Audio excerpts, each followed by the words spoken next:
అండి ఈరోజు దొండకాయ పచ్చడి చేసుకుందామండి. తాలింపు వేసుకుందామండి.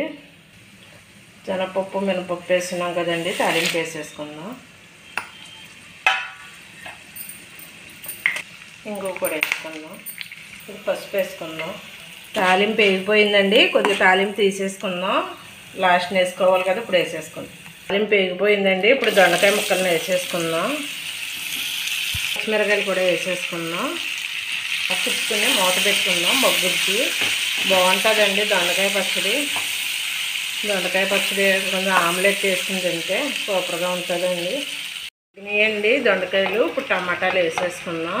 లాస్ట్ని కొత్తిమీర వేసుకుందాం. లేదు మగ్గాలండి, ఎప్పటికి ఎలా మగ్గుద్దో అలా మగ్గితే టేస్ట్ బాగుంది. వేసుకుందాం అంటే గళ్ళుప్పు.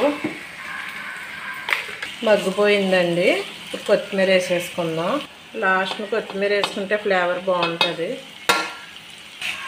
ఒకసారి తిప్పుకొని ఒక 5 నిమిషాలు ఉంచుకుందాం అండి. అప్పుడు మిక్సీ ఆడేసుకుందాం చల్లారే. ఎల్లుల్లిపాయ జీలకర్ర చింతపండు అండి మిక్సీలో వేసుకుందాం. మగ్గబెట్టుకున్నాం కదండి దొండకాయ ముక్కలు టమాటాలు, ఇవి కూడా వేసుకుని మిక్సీ ఆడేసుకుందాం.